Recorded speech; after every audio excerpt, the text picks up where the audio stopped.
ஆன்மீக அன்பர்கள் அனைவருக்கும் வணக்கம். நாம் நம்மளுடைய சேனலில் தொடர்ந்து நிறைய சுவாரஸ்யமான ஆன்மீகம் சார்ந்த தகவல்களை தாங்க பார்த்துட்டு வந்துட்டு இருக்கோம். அந்த வரிசையில் நம்ம இன்றைக்கி என்ன பார்க்க போகிறோம் அப்படின்னு பார்த்தீங்கன்னா, மாசி மாதம் முடிஞ்சு பங்குனி மாதம் பிறந்துருச்சுங்க.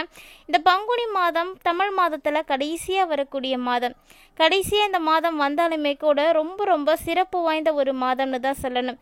ஏன்னா இந்த மாதம் தெய்வீகத்தன்மை அதிகமாக நிறைந்த மாதம்.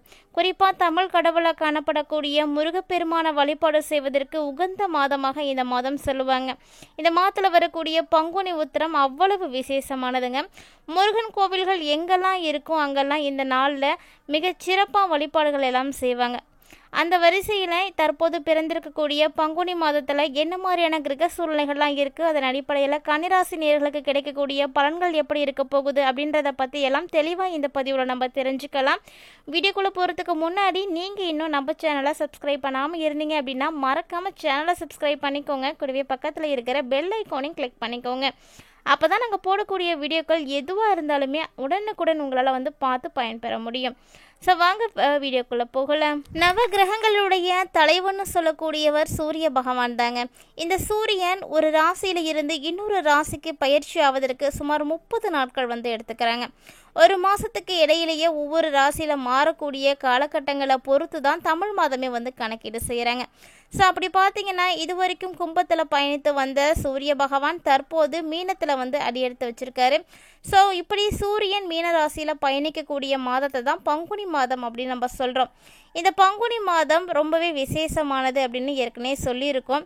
இருந்தாலுமே கூட இந்த மாதத்தில் என்ன மாதிரியான கிரக சூழ்நிலைகள் இருக்கும் அதை பொறுத்து தான் ஒவ்வொரு ராசிக்காரர்களுக்குமே பலன்களானது கிடைக்குங்க. அதில் குறிப்பிட்ட இந்த பதிவில் நம்ம கன்னிராசி நேயர்களுக்கு எப்படி இருக்க போகுது அப்படின்னு தான் பார்க்க போகிறோம். ஸோ அவர்களுடைய கிரகநிலைகளை ஆராய்ந்து பார்க்கறதுக்கு முன்னாடி அவங்கள பற்றி ஒரு சில விஷயங்கள் நம்ம தெரிஞ்சுக்கலாம். பொதுவாக கன்னிராசி நேயர்கள் பார்த்தீங்கன்னா மற்றவங்களை அடக்கி ஆளக்கூடியவர்களாக கண்டிப்பாக இருக்க மாட்டாங்க. ஏன்னா அவங்களால எல்லாருக்கிட்டையும் இது போல அதிகாரத்துவத்தை பண்ண முடியாதுங்க. இருந்தாலும் எல்லா விஷயத்துக்கான பொறுப்புகளை ஏற்றுக்கக்கூடிய தன்மை அவங்கக்கிட்ட அதிகமாகவே இருக்கும். எப்போதுமே மற்றவங்களை விட சிறப்பாக செயல்பட வேணும் அப்படிங்கிற ஒரு எண்ணம் அவங்கக்கிட்ட இருந்துக்கிட்டே இருக்கும். இந்த எண்ணம் இயல்பாகவே கன்னிராசி நேயர்கள்ட்ட காணப்படக்கூடியது தாங்க. இருந்தாலுமே கூட இந்த கன்னிராசி நேயர்கள் பார்த்தீங்கன்னா அதிகமாக விளையாட்டுத்தனத்தோடு இருப்பாங்க. ஸோ இதனாலேயே அவங்களுக்கு பல விஷயங்கள் தெரியாது அப்படின்னு தான் சொல்லணும். இவர்களுடைய அன்பான பக்கத்தை பற்றி நீங்கள் தெரிஞ்சுக்கணும் அப்படின்னு நினச்சிங்கன்னா அப்போ தான் அவங்கள முழுமையாக அவங்களால மதிப்பீடே செய்ய முடியும். ஸோ கன்னிராசி நேயர்களை பொறுத்த வரைக்கும் நிறைய விஷயங்களை அவங்க தன்னிச்சையாக செய்யணும் அப்படின்றத ஒரு எண்ணத்தோடு இருக்கவே மாட்டாங்க. இருந்தாலும் அவங்களுடைய திட்டமிடக்கூடிய திறன் இருக்குது பார்த்தீங்களா, அது ரொம்ப சிறப்பாக இருக்கும். ஏன்னா கன்னிராசி நேயர்களுக்கு புதன் தான் அதுதான் அதிபதியாக இருக்கக்கூடியவர். புதனே புத்திக்காரகன் தான். புத்திசாலித்தனம் அறிவாளித்தனமாக செயல்படக்கூடிய அமைப்புகள் எல்லாம் அதிகமாகவே இவங்கள்ட்ட இருக்குங்க. இருந்தாலுமே கூட இவங்களுடைய திட்டமிடக்கூடிய செயல்பாடுகள் எதுவுமே வீணாக போகாது. ஏன்னா எதெல்லாம் தவறாக முடியுமோ அதை அவங்களால கண்டிப்பாக முன்னாடியே அலசி ஆராய்ச்சிக்க முடியும். ஸோ அவங்களுடைய திட்டமும் சிறப்பாக தான் இருக்கும். மேலும் இது மட்டும் இல்லாமல் இவர்கள் விளையாட்டுத்தனமாகவே தான் இருப்பாங்க. நிறைய விசேஷமான குணங்கள் இவங்கள்ட்ட காணப்படும். கிட்டத்தட்ட இந்த ராசி நேயர்கள் பார்த்தீங்கன்னா அனைவரிடம் பேசும் பொழுதும் கொஞ்சம் அன்பாக தான் பேசுவாங்க. ஆனால் இவங்களுடைய தன்மானத்தை தீண்டக்கூடிய விஷயங்கள் எதுவும் நடந்துச்சு அப்படின்னா இவங்களுடைய கோபத்தை கண்டிப்பாக கட்டுப்படுத்தவே முடியாது. ஸோ ரொம்பவே இவங்கக்கிட்ட கொஞ்சம் கவனமாகவும் பழகணும். அப்படிப்பட்ட கன்னிராசி நேயர்களுக்கு பிறந்திருக்கக்கூடிய புதிய தமிழ் மாதமான பங்குனி மாதம் எப்படி இருக்குது அப்படின்றத நம்ம தொடர்ந்து பார்க்கலாம். அதாவது இது போல குணாதிசயங்களோட உங்களுடைய குடும்பத்தில் யாராவது இருக்காங்களா அப்படிங்கிறத மறக்காமல் கமெண்ட் பண்ணுங்கள். கன்னிராசி நேயர்களுக்கு செவ்வாய் பகவானும் சனி பகவானும் 6வது இடத்துல இப்போ இருக்க போகிறாங்க. ஸோ அற்புதமான ஒரு பலத்தோடு இவங்க இருக்கிறதுனால கண்டிப்பாக இந்த காலகட்டத்தில் ரொம்ப அற்புதமான வெற்றிகள் எல்லாம் உங்களுக்காக இருக்குது. ஏன்னா பங்குனி மாதம் பிறக்கும் பொழுது இந்த 2 கிரகங்களுடைய அற்புதமான அமைப்பானது உருவாகி இருக்குங்க. ஸோ நீங்கள் எடுத்துக்கிட்ட காரியங்கள் எல்லாத்துலேயுமே வெற்றிகளை காணக்கூடிய ஒரு தருணம் அப்படின்னு சொல்லலாம். வழக்குகள் கூட உங்களுக்கு சாதகமான பலன்களை தான் கொடுக்க இருக்குங்க. இது மட்டும் இல்லாமல் பழசு எதுவும் கடன் வச்சுருக்கீங்க அப்படின்னா அந்த கடனை முடிப்பதற்கான காலகட்டமாக இதை நீங்கள் எடுத்துக்கலாம். கண்டிப்பாக இந்த மாதத்தில் உங்களுடைய கடன்கள் எல்லாமே அடைக்கப்படும். சூரியன் பார்த்தீங்கன்னா 7வது வீட்டில் வந்து அமர்ந்திருக்கிறாரு. ஸோ 7வது வீட்டில் அமர்ந்து உங்களுடைய வீட்டை வந்து பார்க்கறதுனால கண்டிப்பாக கன்னிராசினியர்களுடைய ஆரோக்கியம் சார்ந்த விஷயத்தில் நிறைய பிரச்சனைகளானது ஏற்படலாங்க. ஸோ உங்களுடைய ஆரோக்கியத்தின் மீது முழு கவனம் வந்து செலுத்துங்க. அவசரமாக எந்த ஒரு முடிவுகளையும் வந்து எடுக்காதீங்க. முற்றிலுமாக இது போன்ற அவசர முடிவுகளை தவிர்ப்பது உங்களுக்கு ரொம்பவே நல்லது. மேலும் இந்த காலகட்டங்களில் நீங்கள் உங்களை மீறி வந்து கோபப்படுறதுக்கான வாய்ப்புகள் எல்லாம் ஏற்படுங்க. ஸோ முடிந்த அளவுக்கு கன்னிராசி நேயர்களே இந்த காலகட்டங்களில் முன்கோபத்தை வந்து தவிர்த்துக்கோங்க. அது உங்களுக்கு ரொம்பவே நல்லது கூட. உங்களுடைய ராசிநாதனாக இருக்கக்கூடிய புதன் பகவான் இந்த பங்குனி மாதம் முழுக்க பலவீனமாக வந்து இருக்க போகிறாரு. ஸோ அதிகமாக யாருக்கிட்டையும் வந்து நீங்கள் பேச வேணாம். ஏன்னா அதிகமாக பேசிக்கிட்டு யாருக்கிட்டையும் வந்து மாட்டிக்காமல் இருங்க. அதுதான் நல்லது. இந்த டைமில் உங்களுடைய ஆறுதலுக்காக குடும்பத்தினுடைய அந்தரங்க விஷயங்களை கூட நீங்கள் மற்றவங்கள்ட்ட வந்து பேசணும் அப்படின்ற ஒரு எண்ணம் இருக்கும். ஸோ அது தவறான ஒரு எண்ணமாக இருக்கிறதுனால கண்டிப்பாக இது போன்ற விஷயங்களை யாருக்கிட்டையும் நீங்கள் ஷேர் பண்ணிக்காதீங்க. ஒருவேளை நீங்கள் அப்படி ஷேர் பண்ணிக்கிட்டீங்க அப்படின்னா அதனுடைய பலனையும் வந்து நீங்கள் கண்டிப்பாக வந்து அனுபவிக்க வேண்டி இருக்கும். இந்த நாட்களில் உங்களுடைய தனிப்பட்ட வாழ்க்கை தொடர்பான ரகசியங்களை ரகசியமாகவே வந்து வச்சுக்கோங்க. அதுதான் நல்லது. ஸோ வீட்டில் இருக்கக்கூடிய மனைவியாக இருக்கலாம், குடும்பத்தில் அப்பா அம்மாவாக இருக்கலாம், இல்லைனா உங்களுக்கு ரொம்ப நெருக்கமானவர்கள்ட்ட கூட இந்த விஷயத்தை நீங்கள் சொல்லணும் அப்படின்றத எண்ணத்தை வந்து கைவிட்டுருங்க. ஏன்னா இந்த நாட்களில் இது போல விஷயங்கள் எல்லாமே உங்களுக்குள்ள விவாதங்களை எல்லாம் ஏற்படுத்தி கொடுத்துடும்.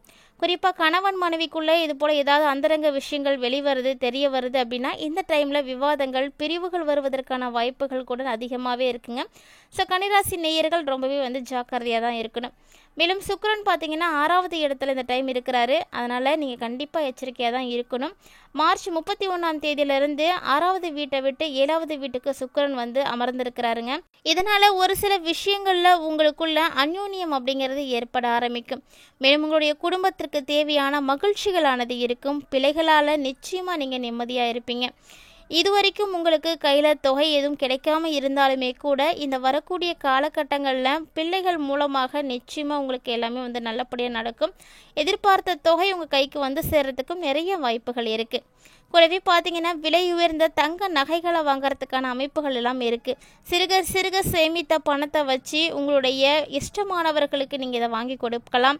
மேலும் இந்த காலகட்டங்கள் முழுக்க வியாபாரத்தில் நல்ல ஒரு முன்னேற்றம் காணக்கூடிய தருணம் இருக்குது. ஸோ கன்னிராசியை உடையவர்கள் வியாபாரத்தில் இருக்கக்கூடியவர்களுக்கெல்லாம் சிறப்பான ஒரு லாபம் கிடைக்க போகுதுங்க.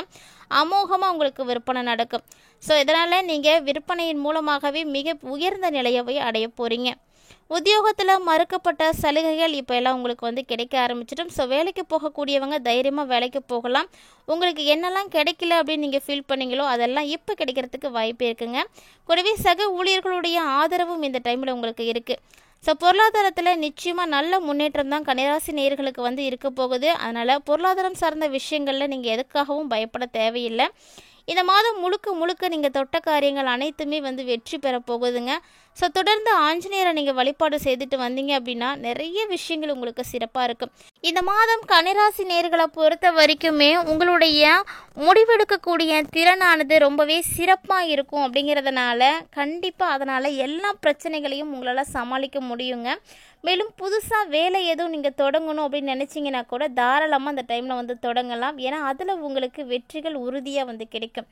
வாழ்க்கை துணையோட மட்டும் ஒரு சில கருத்து வேறுபாடுகள் ஏற்படுறதுக்கு வாய்ப்பு இருக்கிறதுனால நிறைய விஷயங்களில் அதுவும் குடும்பம் சார்ந்த விஷயங்களில் குடும்பத்தில் இருக்கக்கூடிய உறவுகளை நீங்கள் அனுசரித்து போங்க.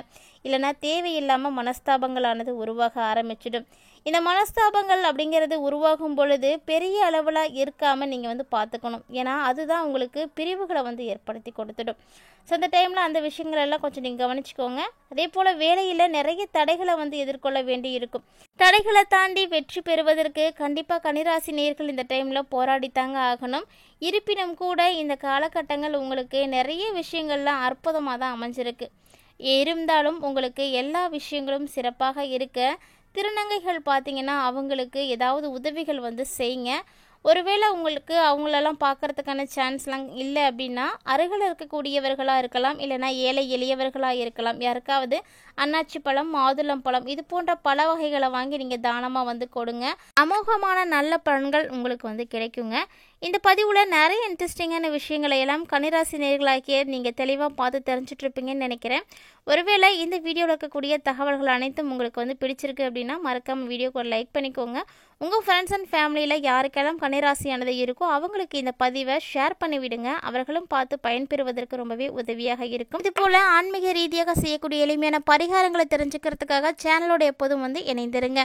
மீண்டும் இது போல் நிறைய இன்ட்ரெஸ்டிங்கான ஆன்மீகம் சார்ந்த தகவல்களோட மற்றொரு ஆன்மீக பதிவில் சந்திக்கலாம்.